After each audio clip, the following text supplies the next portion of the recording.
Greetings, and more greetings to you, good people. My name is DJ Holly, and welcome to 2.5 Creative Studios. Chitubu che content, chitubu chisingapwi, chitubu chinonwa nemunhu wese, chitubu chakavhenekwa, chikaongororwa nana mazvikokota kunzi aiwaka chitubu ichi chine content iri healthy, content yakachena, yakakodzera kunge chikonsumwa nemunhu akaita kunge iwewe. Ndosaka uri panapa muzuva ranhasi. So if it's your first time here, dzvanya subscribe button and the notification bell so that you don't miss out on any exciting content uploaded. Asi kana wanga wagara uri mugaro wepanapa, dangokutenda nekuita sei nekukurumidza kubhadhara rent. Thank you for supporting 2.5 Creative Studios. Thank you for 42,000 subscribers. Aiwa, munotendwa. Thank you very much. Right, ndimi vacho munoita kuti ndirambe ndichitsvaga nyaya dzakadai so. Ndimi vacho munondipa simba rekuti ndirambe ndichidzika ndichitsvaga nyaya dzakadzikawo kudai so. Handiti zvamanje ndauya neexclusive nyaya hamuna kumwe kwamakainzwa, ende tiri kufamba nedingitira rekuti umbowo. Ndichakuratidzai umbowo hwacho pakaipa. Vamagaya vasvika futi panguva yakaoma nekereke yavo. Mari dziri kubiwa. Togara tichitaura kuti vanhu ngwarai, vanhu changamukai. Pakabiwa mari baba. Vanhu vainzi unzai mari yemaprojects, unzai mari yechino, unzai mari yetithe, unzai mari yechakati, until vazodiscover kuti iriski kaya tiri kuteka iyi. Tatovharwa kapa, hapana kana chiri kubuda. Vazonofonera bosi Sauro Gauro, aiwa recovery team baba yepa Cape Town. Mahwani baba, zvekutoti iwewe kana utori pamahwani pane munhu ari kukuvhara mari yako asi ruda kubudisa mari, aiwa unondibata painbox, namba dzangu munadzo, unondibata ndokusanganisa nabosi Sauro recovery team. Mahwani. Saka ndisandanyanyotara zvakawanda, ndisandanyanyadzika munyaya yangu yamagaya. Ndoda kuti iwewe kana uri mugari wemuSouth Africa, usagare usina bank account. Munhu ngaarongeke, ngaavhure bank account. Mari inogara mubank account. So bata Michael, namba dzaMichael ndo idzo dziri pasapo. Wobata Michael, woita sei wofambisirwa nyaya dzako, wovhura bank account rako reFNB. Handitika hazvina basa kuti uri kupi kwese. Blamikela vanokuita sei vanokufambisira nyaya dzako. Handitika saka panapa ndine video randinaro randoda kuti ndikuratidzei.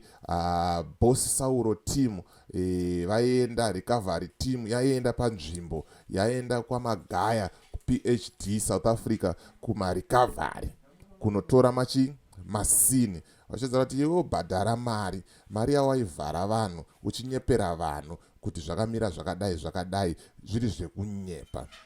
Hanzi mari yacho inosvika iyo almost 20 million. Vanhu vaibvisiswa ma15,000 US, ma10,000 US vachibhadhara. Pakashata. Saka ndo video randoda kuti ndiplay. Ndapedza kuplaya video, I will play another one. Moita sei mozvionera mega kuti zvamanje pari kupisa ende mawani. Togara tichitaura kuti vanhu ava imbavha, vanhu ava varipo pakukubirai, but imi hamunzwi, hamuteerere, munoramba muchienda ikoko muchingonorohwa muchirohwa mari. Ezvinezvo ava vakamuka vazofonera boss Sauro team kuti aiwa tikuda marecovery, mari ite sei idzoke.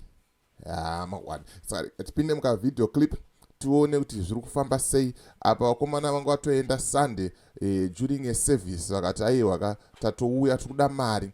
Ende chimwe chinhu chiri kunzi chiri kuitika panyaya iyi kai, hanzi dzimwe mari dzaibviswa kuchechi yeCape Town dzovharwa nemaelders eCape Town kunoku dzoregedza kusvika kuna Magaya.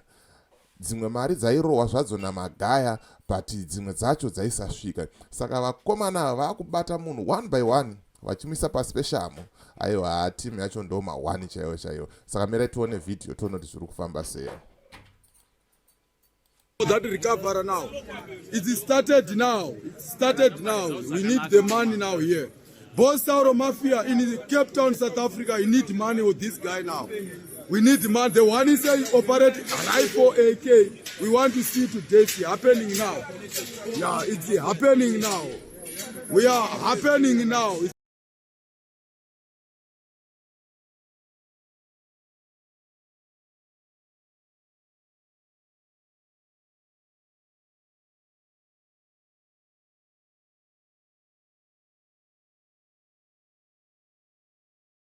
Right, ndo rimwe video racho iroro riripo.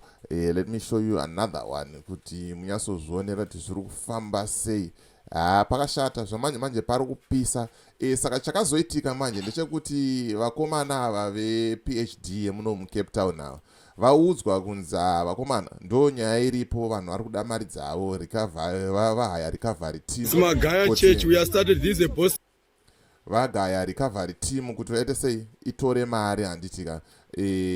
Vakamba vazvita kunge vakangwara, vakomana ava vatanga kuda kutsvaga maadresi emafia kuti zvofamba sei, voita sei, vodhila sei nemafia iri, waona. Saka manje mafia rakangwara, mafia riri connected, mafia rinenge richiziva zvinenge zvichiitika paground. Zvavakaita manje vakamba vanzwa information, vazobata manje mukomana uya manje, nekuti urongwa hwanga uchinzi hwanga huripo, hwanga huri hwekutonotora vakomana ava, voti huyai titaurirane nenyaya nyaya dzemari, mari ibhadharwe, but tinge takagara pasi tichidya tichiita sei tichikurukura. Ende mukukurukura umu kaumu pakatoronga kunzi vakomana vachaisirwa poison muchikafu, then timu romba raita sei, romba rapfuudzwa, but zvakaramba ndo nyaya iri kupisa. Rega tione izvo.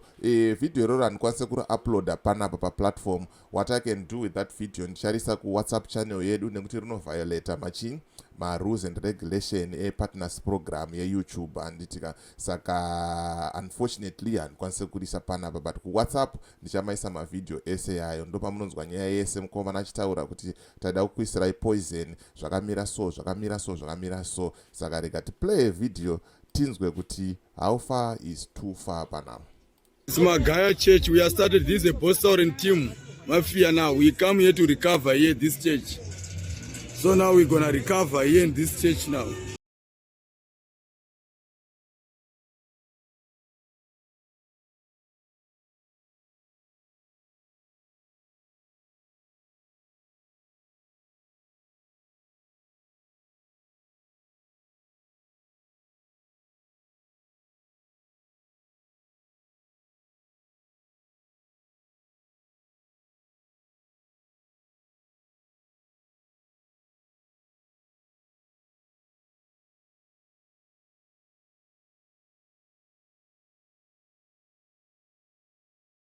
Okay, it's okay. Right, iyo PhD Ministries yada TV Cape Town, iyo ndo pari kuitika zvinhu zvese. Saka vakomana vari kutaura kuti aiwa kusvikira mari yadzoka, ende vakomana havana defeat. Vari kutoda kutoti mari idzoke, vanhu vapiwe mari yavo, nekuti zvinorwadza kuti vanhu vari kuzvishandira.